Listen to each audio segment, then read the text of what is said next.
I think the best designers maintain a sense of play, and you can tell in their work. Very high levels of craftsmanship, that's a given.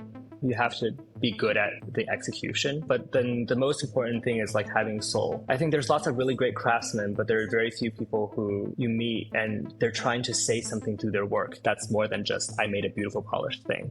And usually I think with like really soulful artists and designers, like there's something that's driving them, a story they want to tell, a thing they want to change, and like that I think is really important in making anything profoundly human-centered. Welcome to Dive Club. My name is Red, and this is where designers never stop learning. This week's episode is with Jason Yuan, who you might know from his project MercuryOS, or maybe his time designing at Apple. But the reason that I was so excited to have this conversation is I've recently fallen in love with his new product called Dot. It's by far the best personal AI that I've used, so I wanted to get the full backstory in this episode. We talk about everything that went into designing the product, what Jason's looking for in a new design hire, and he even shares some pretty spicy takes about the future of generative interfaces. But I wanted to start this conversation with a deep dive into how Jason thinks about storytelling, because the Dot websites feature some of the most compelling narratives that I've ever seen. We worked with this guy called Joe South. He worked with like Yay, he did Skims, he worked with Airbnb OpenAI. He's amazing. It started as a simple branding exercise. We were trying to think of like the identity of New Computer. And we just wrote poetry. From poetry, we started writing stories of like the role it will play for people, or even stories of the future where we think life will look very different. And Joe wrote this like really moving short story about this character named May, and it was so moving. I felt like I was about to cry. And the original draft was like super long. It felt like I was reading a screenplay or something. And when we were thinking of announcing and launching Dot, I'm just so tired of. I just feel like everyone's doing the same thing over and over again, using the same references. I mean, all the bento grid stuff, it's basically just like plagiarized Apple Marcom. Unless you're announcing an iPhone, like, why are you doing that? Like, can you like go touch grass, like go outside, like literally go to any museum, go like roll around in Central Park. I don't know. So I definitely didn't want to do that. And also we have a bit of a problem, which is the her effect, which is there's so much literature and science fiction about AI and what AI assistants look like. They watch her, they watch Iron Man, they see Jarvis, they watch Megan, and then they're like, oh, that AI assistant, that's what it does. So we can't just be like, oh, it's a personal AI companion, because everyone already thinks they know what it is because of the stories that we've consumed, that we've read and watched. So we were like, we need to move people. We don't need to sell the product, we just need to move people. We need to give people a story that will help them feel something for the character, May, and relate to her in the same way that when you watch Hamlet, you're relating to like the grief and the chaos and the torture. So it was about finding that universal human truth and extracting it and then presenting it as and just going like, it's a story, deal with it. Look, I tried, but man, I couldn't get excited about Midjourney. But then Visual Electric launched and it totally changed the game for me. It's image generation, but on an infinite canvas, so it feels so natural. I use it for absolutely everything now. I even have a custom style preset that I use for all of the cover photos for Dive Club.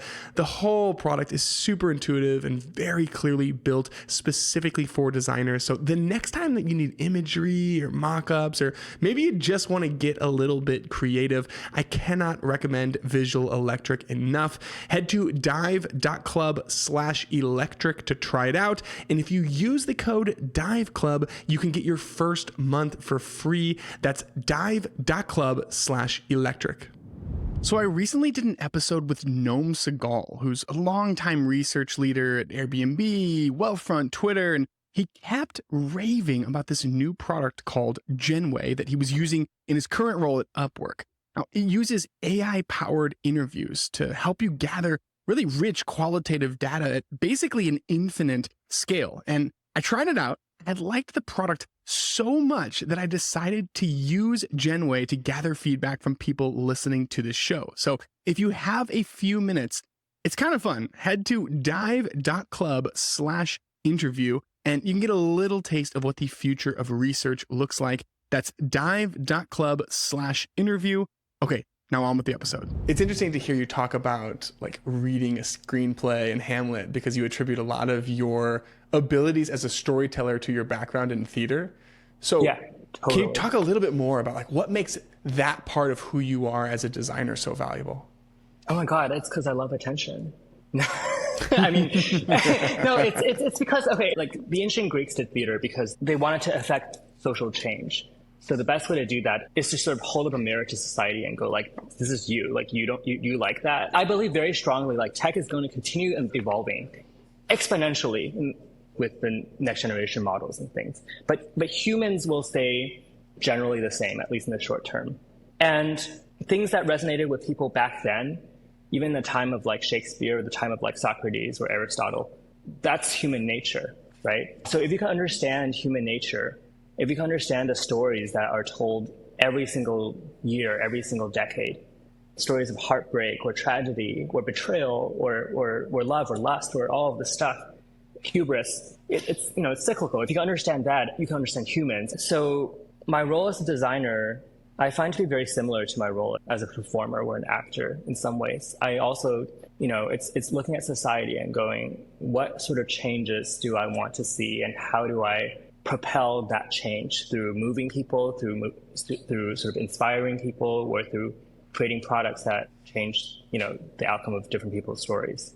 It's interesting to hear you talk about like the importance of understanding human nature, because my outside perspective is like that's so much of what design at Apple is all about, because you're operating at this level of scale and designing products that people are literally using all day, every day. Yeah. And like, I'm probably pretty influenced by the fact that I just watched like the latest keynote a couple days ago. But that was like my takeaway, where it's like, man, you have to so deeply understand human needs, not necessarily like business workflows that most other designers are spending their days focusing on. Human intuition is the most sophisticated technology we have. It's just like years and years of just living a crude experience. Designing is just like noticing things and then making and then changing things. So you spend years of your life living and noticing things. And if you're an artist / designer, you've sort of developed like an opinion about those things and how you would like them to behave instead. I think sort of just operating from the instinct and the gut is the best way to design for human behavior and human needs. And that was true in the design studio. That's also true for what I do now. And I think that ought to be true for anyone who wants to design anything, really. Can you talk a little bit more about this storytelling background? I'm curious, like, how does this theater background and your approach to storytelling show up when, you're like presenting some kind of an idea? When you're trying to convince people that your vision is something that they should believe in or invest in. No one's sitting here like pointing to like charts and like fucking competitor analyses and go like, because of this, we see like no one gives a shit. It's just like, I think this is cool because here's a story. And then imagine that story and like, imagine this. It goes back to moving someone, right? Like if you can move someone and they feel like emotionally sort of touched, then they will do things that rationally they might not have done otherwise. And I think with a lot of like really ambitious visions, especially visions about the future, it's the designer and inventor's job to present them in a way that feels like you want it, but then you have to present it in a way that feels comfortable and inevitable. If you can sell the story, you can change the world. How'd you sell yourself on the human computer story then? Because for the longest time, like your dream was to work on the Apple Studio team. You're there. You're literally like living your dream. At some point, you convinced yourself to make this jump and start something on your own. So what got you to that point? I'd always kind of felt like I wanted to do something on my own and have like my own artistic vision in the world. I met my co-founder, Sam. It felt like in my gut, I was like, this is going to change my life. It felt like the right time, both for myself and also for the world. I was like, the world probably needs new stories. Like, it's kind of exhausting to hear the same story year after year, right? I wanted to tell my own stories. Can you share a little bit more about like what the stories are in your mind when you think about these different like futures in AI? It was interesting to hear you talk in the beginning where part of what you're doing is like effectively combating what science fiction has told us about AI.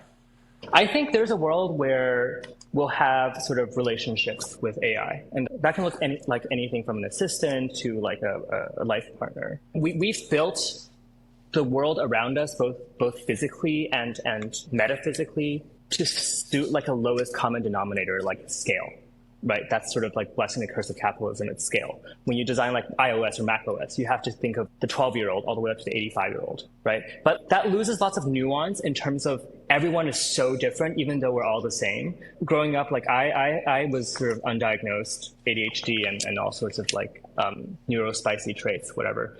I never felt like the world or the tools I was using or the spaces I was in was designed for the way my brain worked. In college, that sort of inspired my thesis, which was a project called MercuryOS, where I was like, what if you just, I don't know, told the computer with natural language what you want it to do, and it should have all the context it already needs to help you achieve said intention by generating interfaces and workflows. You know, that story was less so about like generative UI is the future, which I have lots of thoughts about, and more about why are we bending the way our brains work to fit these like weird metaphors like files and folders and browsers and whatever, that it's just some guy somewhere in like Silicon Valley invented at some point and was like, this is it, you know?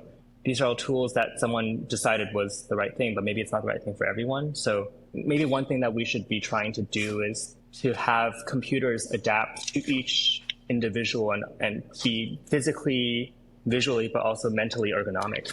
I want to talk about the Dot product. Yeah.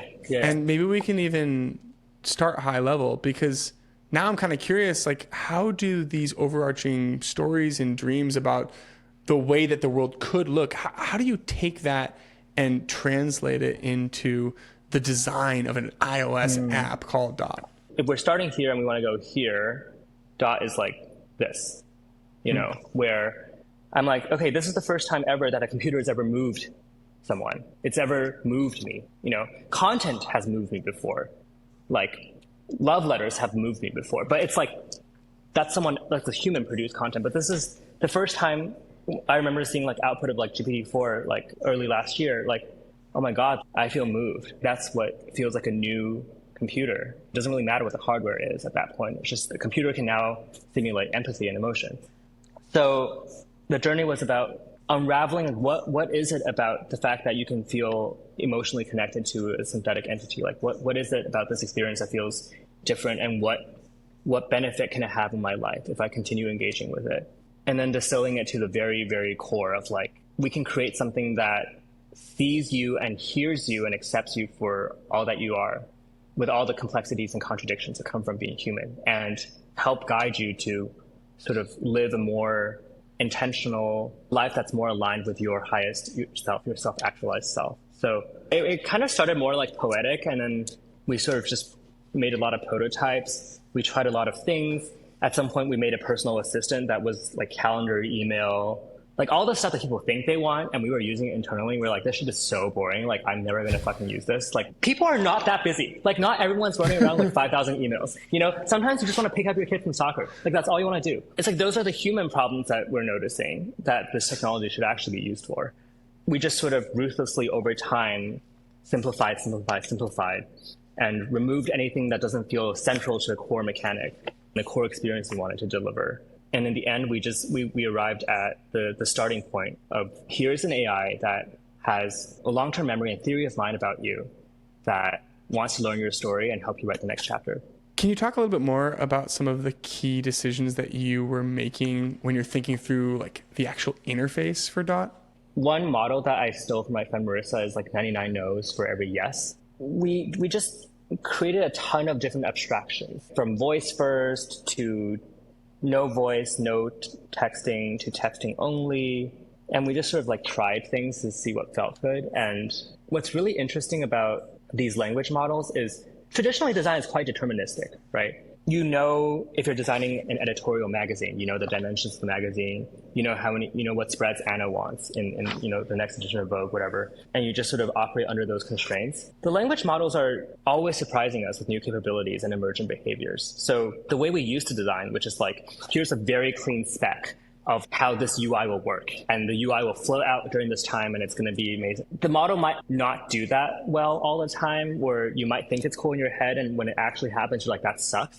So there's a lot of that, where we were like, at some point like, oh, generative UI, that's cool. And then we like built it and we were like, that sucks.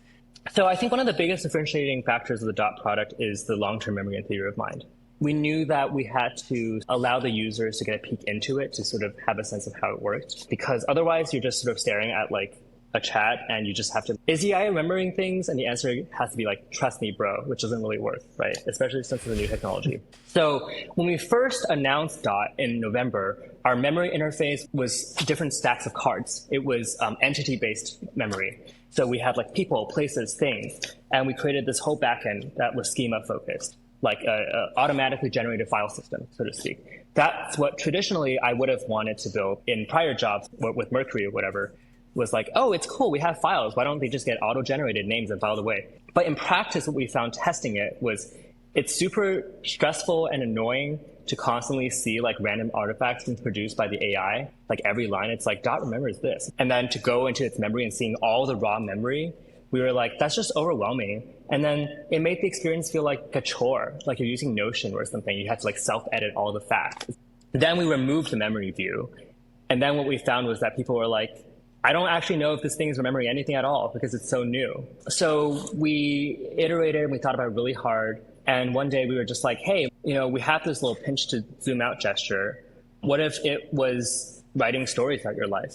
And that's its unit of memory. What if memory was not entity-based? It's not people, places, things. It's stories. You zoom out, you have these chronicles that are sort of summarized by day, but also by topic. And what if it's basically just writing a wiki about your life? And that's the mental model, but that's also how it's presented. And when we had that idea, it was like, that's it.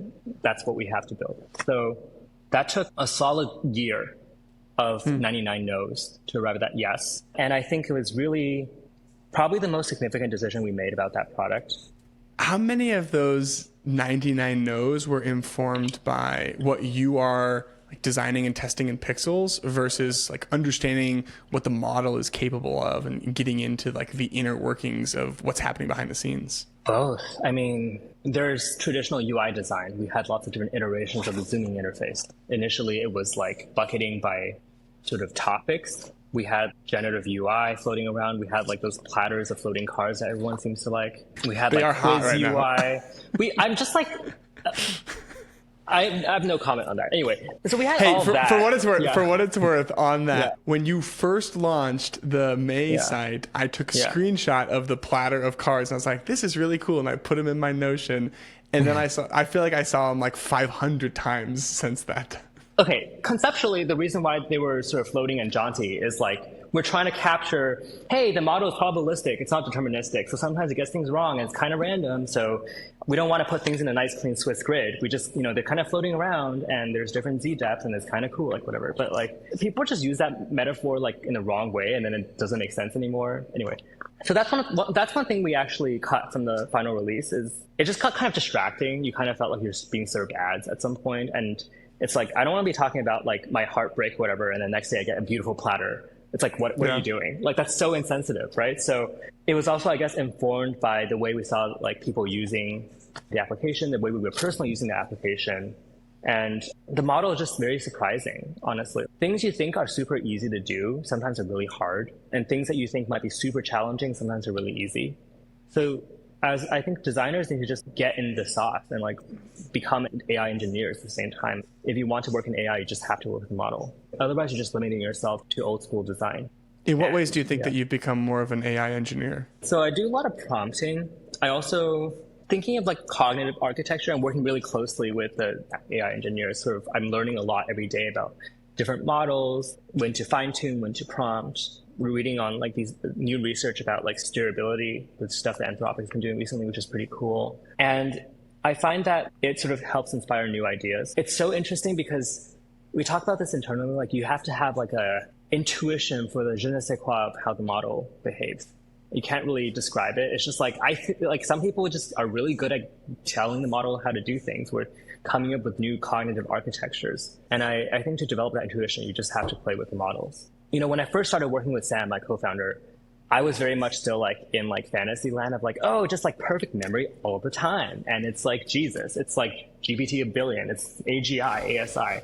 And it's really not, but it's really good at some things and it's really not good at other things. Do you have an example Yeah. of something that you learned about the way that these models work that was surprising or changed the way that you thought about the design of the product? In early September 2024, these models, especially when your prompts are really long and the context length is sort of nearing like the maximum, they will selectively follow some instructions sometime, and some other times they will ignore some instructions. It's hard to build anything that requires like pristine precision. I would definitely not try to build an end-to-end personal assistant that knows everything about me and never gets anything wrong ever right now. But models are really great at dreaming and hallucinating. And in some cases, people are like, I hate when it does that. But if you change the way you think about the product, you're like, actually, in what universe is hallucinating actually a good thing or fun or beneficial? That's something I never considered before. Like in the past, when I was designing software, whenever there was an engineering or hardware constraint, I'm just like, ugh, like the sensor sucks. Let's just invent a better sensor, you know? But now it's like, oh, like there's a constraint here. But actually, if you view it from this other angle, it's actually an opportunity. So I've been using Dot like since you launched it, and I don't really know how to articulate it, but you can feel the difference in the way that you interact with the AI versus just like jumping into some kind of an established context window in ChatGPT, for instance. So what are some of the unseen design decisions that went into training the model to get it to feel the way that it does? Right. Well, for Dot, we didn't train any new foundation models. We just very cleverly used lots of existing models. And probably the most important thing is everyone thinks memory and context and data is all you need, but memory is just fact. Jason has weird wallpaper in his house. It's a fact. But then what does that say about Jason? What kind of person does that say, is he because of that? That layer, what we call theory of mind, makes the single biggest difference, I would say. And it's a cognitive design decision of saying, we think it's more important that Dot knows who you are or has an intuition and is okay with sort of extrapolating a sense of who you are, more so than remembering every single arbitrary fact you ever said ever. So that's one key departure that we made, which is that like it just feels better to talk to it because it feels like it knows me. And because it feels like it knows me, and if it sort of sometimes gets things wrong and has the right attitude about it, that's okay. Versus a model is just like a robot and does not give a shit, and it's just a tool. If it gets something wrong, you're like super mad because you don't care about it and it doesn't care about you. So that was one decision we made that I think probably contributes to how it feels different. My brain is just like mapping the product to how most of the people listening to this design products, right? We hop into Figma, we outline flows. Oh God. We very clearly have an idea of what surface areas need to be accounted for. And yet so much of the design you're talking about is happening kind of in this like black box. Like you're talking about these cognitive decisions, but how do you even identify where those exist? You just fuck around with it and find out. Like you have a clear idea of not precisely what you want to build, but the feeling you want to create in someone. And then you work backwards from there. I would say the worst way to design a product is to hop directly into Figma, as you say, because then you just end up drawing flows and screens and whatever. The best way is to approach it like, what feeling do I want to evoke? And what other things in life had helped evoke that feeling? What plays or films or walks or people, what experiences?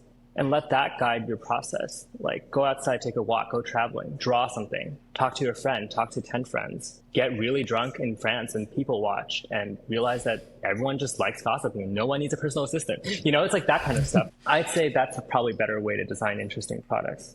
At what point do you hop into tools then and start working on artifacts? Like, can you talk a little bit about like your design process for bringing the interface to life, but also like collaborating with engineers and figuring out, bugs and more of the traditional like quote unquote software designery things? At some point you just get an urge like, ooh, I see the UI. It feels ethereal. It feels like fog. It feels like this. And the type kind of looks like that. At least for me, I sort of just see it like in my mind. And then like, I feel an itch. I need to go make this. So then I go do it. Often that happens when I have like oh my God, like the metaphor conceptually finally makes sense. Then drawing is quite easy. We make lots of interactive demos using origami or with code or Principle. And we just sort of sit next to our engineers and sort of tune it. as they say. I don't think I've ever redline spec'd anything, ever. I don't know. I'm not a production designer. I just sort of go like, hey, like you can just see the numbers, it's fine. But like, it should feel like this. Like this is generally, like let's start with these spring parameters where this sort of set of physics, and let's see where it goes from there. So there were quite a few late nights where we were just researching different, animation libraries and different ways to do springs, different physics engines to just get the feeling right. I suspect that's what people do when we design video games, like Shigeru Miyamoto with Super Mario Bros. You design the feeling of the jump and get it to feel just right, and then you can unravel the entire game, the world, from that jump. The jump feels really good, so obviously power-ups should happen when you jump, and maybe stomping on an enemy is what kills them. And just unravel everything from there. That's advice I got from someone I used to be very lucky to work alongside. His name is Chan. He used to say, like, figure out like one magical interaction and you can unravel the whole system from it. And I think that's true. Is your magical interaction like the pinch to zoom out and view the chronicles? If you just looked at it from the interaction, like capital I, capital D interaction design perspective, I would say yes, because it gives you a sense of like, it was a very deliberate decision that we made. You can't delete memories. You can't edit memories. Life just happens. And that pattern of mapping this infinite chat with this like chronicle, this timeline of your life just felt correct for that. It felt metaphorically, it felt artistically right. And I think that communicates like dot. It's one relationship that you build on over time. It's one thread. And you can zoom out of it and see different like themes, but it's one thread. Is that something that you saw in your head then? Like, could you picture that before making it? I kind of designed this interface already one time before with MercuryOS. You had like these floating windows and then you could pinch out and then they collapse into a stack, right? So like June last year, we were just in our office and I was like, oh my God, like you should just zoom in and out. It's super fun. What is it used for? I don't know, but it's super fun. So we'll figure something to do with it, It was so great. We don't have product managers. We don't have things like that, which is like, that feels cool. And if you like fiddling with it, there's something there. It's like a musician. When I used to write music, right? It's like you play a chord, you're like, ooh, that feels good. I don't have a melody, but let me just like, I think you just intuitively know. Sometimes you just know. I love that metaphor. It resonates so deeply with me. Even the music part, like I will probably go downstairs and play my piano and I'll find some kind of like dissonance and I'm just like, yes, this is good. I have no idea what I'm gonna use it for yet. I think so many times like designers at more traditional companies are put into this box where we have to have our process and we have to have our artifact of explorations, and God forbid we skip wireframing, and that never really worked for me. Like I very much so do the vast majority of my design in my head, and I don't get on my computer. My design is like I'm like walking around on my sun deck, and then it's like, oh, I got something, and it's like it clicks, and I'm like, okay, I have to make this. I don't even know what it is yet, but I see this thing, I'll make it, and I'll figure it out later. I think my personal process for like design and creativity is like I have to spend a period of time gathering ideas or inspiration, and that means I have to expose myself to new things, to new people, new environments. I have to travel, I have to watch films, I have to cry, I have to feel something, and I have to just not even think about work. It's always in the back of my head. And at some point, like, you'll see something that you're like, oh my God, like, that reminds me of this one problem I've been thinking about, blah, blah, blah. Like, I was walking with my friend in the Louvre, like, this summer, and, like, something happened where I'm just like, oh my God, like, I figured it out. Like, the next generation is not the thing I thought I was going to do, is this other thing. Then you kind of just know. You're like, oh, shit. And then at some point, you then transition the gathering into the making things. So then I start making artifacts that are inspired by the things I've been gathering. And so that's maybe when I start like drawing on paper or making mood boards or even like drawing UI, right? And then like we look at all of those things and then we're like, okay, this is cool in here. This thing kind of sucks. I like this. I don't like this. Then you slowly start assembling like the direction for the form it eventually takes. And then you execute. So I think the gathering phase is so important for creatives. And I think it's most effective when you're gathering things that are different from the thing you're making. So if you're like a UI designer, then you should go gather other things. Anything that's not UI, music, art, nature, like whatever. I think a lot of the pitfalls that we sometimes fall into is like we think, okay, I'm gonna design a poster. So I'm gonna look at like hundreds of posters in the past. And like, that's great to have like an understanding of graphic design history and like Joseph Mueller-Brockman, Ella Litsky, like all the greats. But then where do you think they got their inspiration from? They're looking at other things. So yeah, wasn't dribble. Yeah. No. Oh God. Oh God. The loose process I would say I have for the design team is sort of come up like 99 no's for every yes. So even if you think you have something that's really cool, do all the alternates. And let's like look at all of them. Let's like debate. Let's pin them up if we can on the wall physically. Everything that went into Dot, we tried like so many other things to even just do that. But what's also really important is that you don't try to reinvent everything. Imagine you go to someone's house and then all the furniture is just like, you have no idea how to use anything and it's all like super avant-garde, and that's fine. But then you feel really lost. You don't feel like you're welcome in that house. So we don't try to reinvent everything. The sending animation is the sending animation for the messages. Why would we try to do a fancy version of that? It is what it is, But then investing our time and energy into the things that are actually interesting. Like when for onboarding, it's kind of lame to just sort of jump straight into chat. So we were like, what if you like wrote a letter or spoke into a letter, and then that letter got thrown into the void and your Dot was born from that letter? That seems more fun, more dramatic. You want a curtain up moment, right? So we spend lots of time doing that. There's always a way to reinvent something from first principles, but be precise when you want to do it. Okay, I have a question about that. Yeah. Because I read the job description that you have for you're looking for a designer. And you have a phrase that I really like. You say you're looking for people who are excited by the shift in creative boundary that AI interactions allow and are unafraid to invent and propose novel solutions. Yeah. So my question then is, like, when does it make sense to prioritize novelty over familiarity when you're working on an AI native product like this? You talked about the send animation. That totally makes sense. Why was the onboarding moment the right time to obsess over how can we really create something new from first principles? And at a high level, are there other opportunities that you see in the product or even a mental model for when that type of investment makes sense? Imagine you go to a movie and every scene is like a banger action scene. Well, that's every Michael Bay movie. But like you would probably like not super enjoy that movie. Like it's like pick the moments that you feel like really sing and speak on behalf of your product. I don't buy the narrative that every interaction has to be delightful. Why is everything delightful? I don't have the attention span for literally everything to be going like this all the time. Like it's super annoying. Like I feel bad trying to answer the question this way because my honest answer is just like, you just kind of know. If you're a really good designer, you just like, you do something, it's like restraint. Like you're like, okay, this is new enough. And then, but we want it to feel comfortable. So then where do we dial it back? I was interviewing Henry Modisette, who's the head of design at Perplexity. He called it the strategic taste to know when to invest in something. I thought that was a pretty interesting way of framing it. Yeah, that's an interesting way of framing it. Yeah, for sure. I want to talk a little bit more about that job description. So what's up? What would someone listening to this right now have to demonstrate for you to get to the point where you're just like, hell yeah, I have to have them on the team? First of all, like very high levels of craftsmanship. That's a given. You have to be good at like the execution. But then the most important thing is like having soul. I think there's lots of really great craftsmen, but there are very few people who you meet and they're trying to say something through their work that's more than just, I made a beautiful polished thing. There's something that inside that there's a soul that wants to be expressed. Tall order. It is a tall order. Oh, where do you think soul comes from?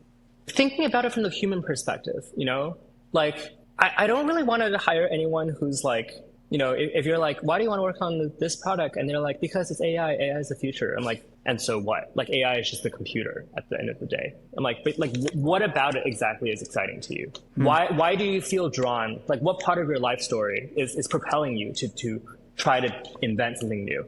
And usually I think with like really soulful artists and designers, like there's something that's driving them that they want to sort of, a story they want to tell, a thing they want to change. And that I think is really important in making anything profoundly human-centered. How much of that craft threshold that you were talking about has to be backed up by more technical, maybe even slightly engineering-driven skills?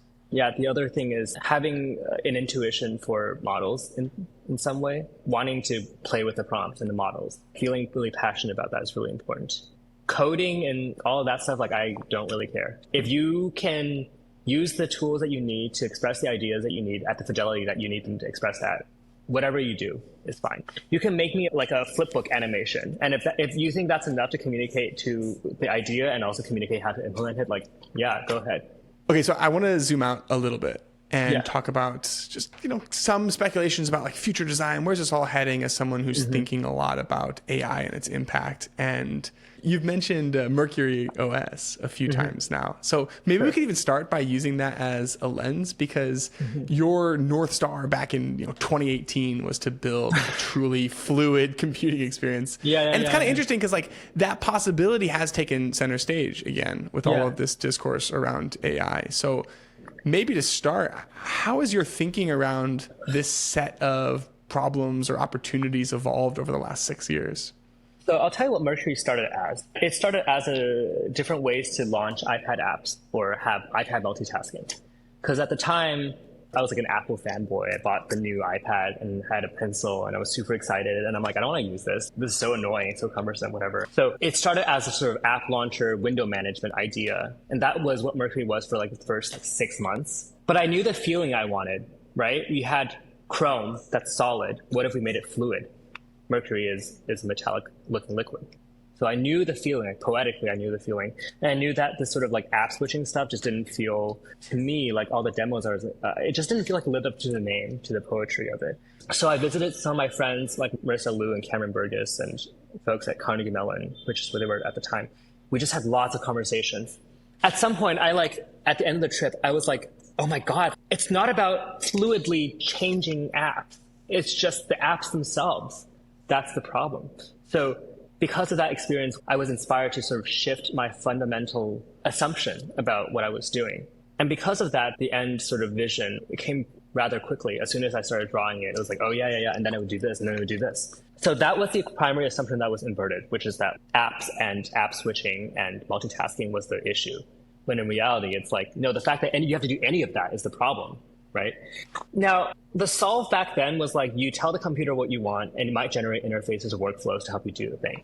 I've always felt uneasy about that thesis because I'm a person and I understand lots of human stories where humans had no idea what they wanted or knew what they wanted, but were too scared or too ashamed to admit it.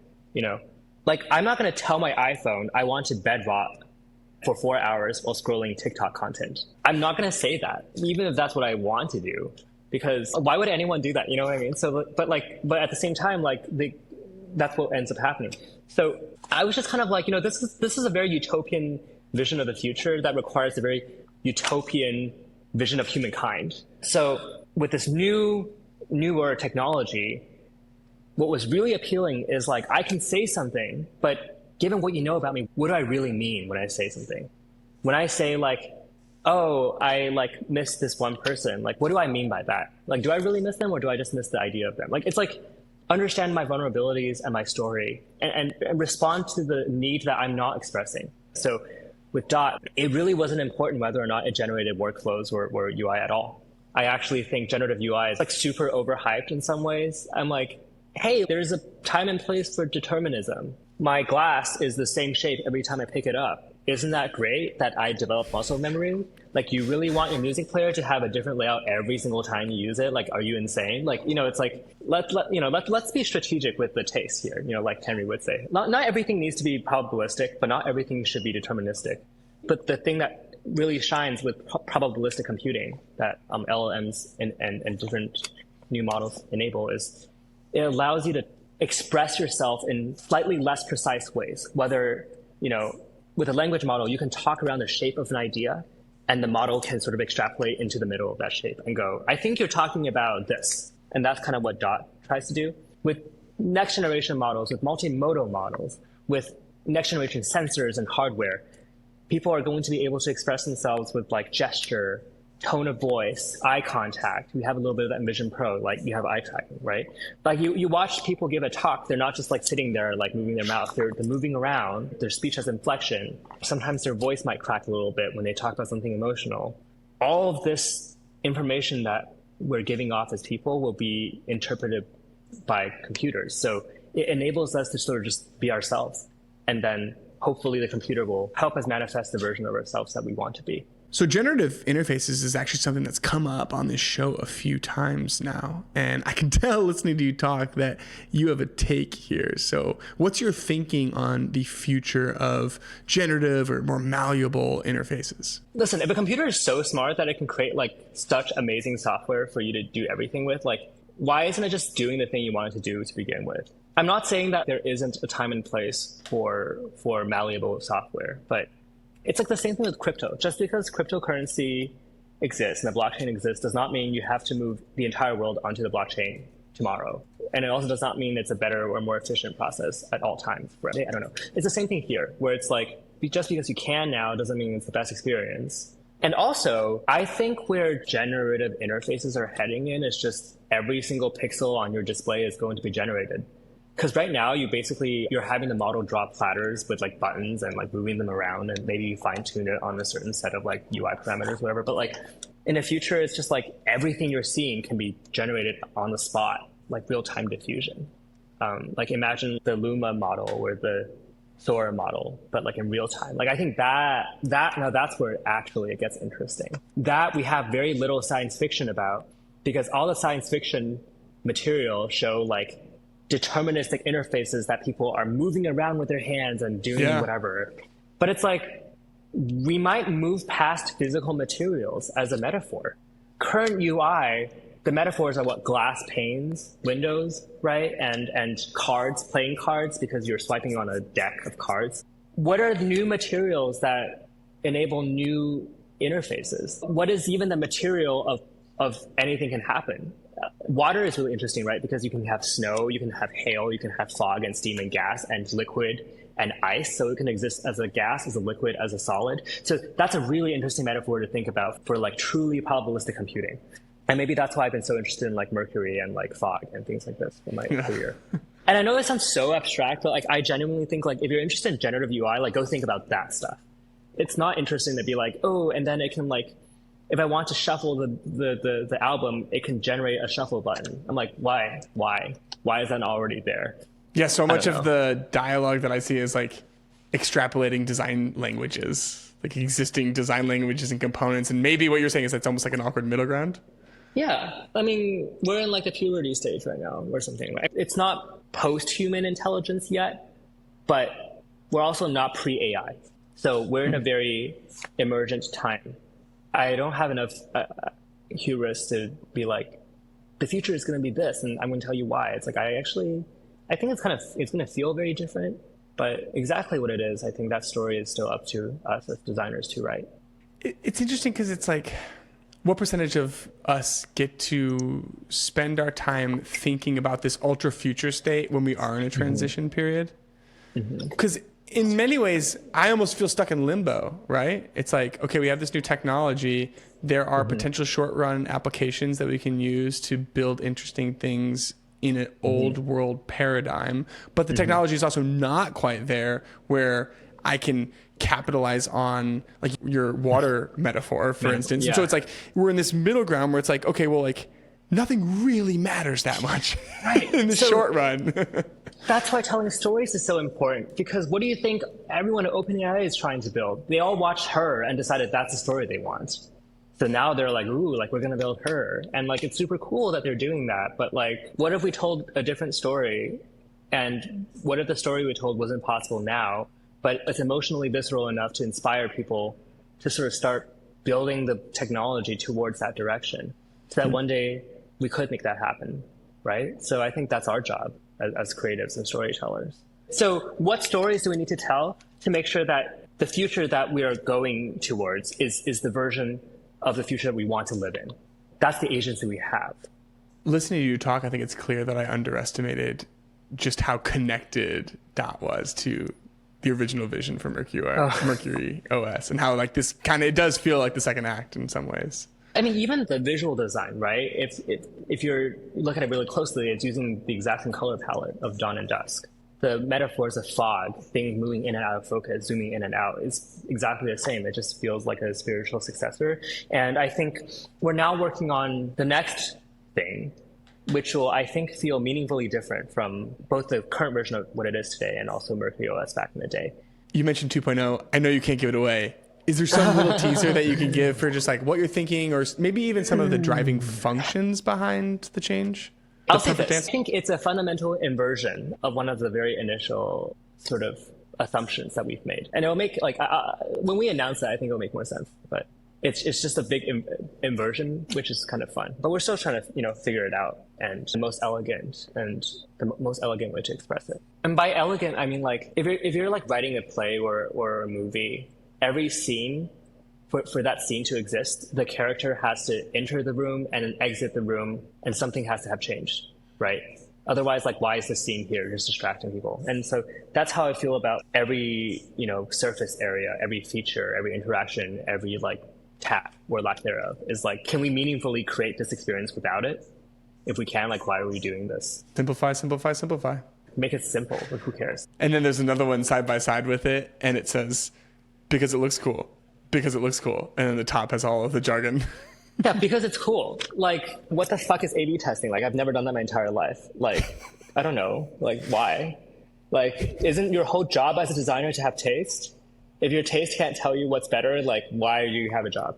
I don't know. This is like overgross simplification. I'm sure there's many worlds where A/B testing is useful, especially at scale, but I haven't personally used it in my practice in my life up until now. Before I let you go, I want to take a hard left and ask a question to kind of land the plane on. And that is, what's a trait that you think is common in some of the best designers that you've been around in your career? Honestly, I think curiosity and openness. The best designers are very eager to be proven wrong, but they might have really, really great ideas, but they're always open to an even better idea. And I think where creatives go to die is if we start resting on our laurels and going like, I figured it out. This is the meta for how to design things. It has to be this way. It has to be this way because that's what I learned and I know everything. I think the best designers, I'm trying to think like Tuhin Kumar, he's like the design director at Luma. They're so curious and their inner child is still palpably alive. And that's why when a new technology or a new paradigm shift happens, like if you're always curious, then you can always stay open to these things changing. It's kind of like the best pop stars. The best pop stars are always reinventing themselves. Curiosity definitely feels like a theme in a lot of these conversations that I'm having, especially the people that are closest to AI, where it's like everything is so new. If you're not curious, you just get passed up. And in many ways, like you use the word reinvent. I think that's so spot on because your past experience, well, and maybe in some ways it doesn't even mean quite as much anymore when everything is so new and you have to figure out this entire new material from scratch. And it's like, it almost levels the playing field.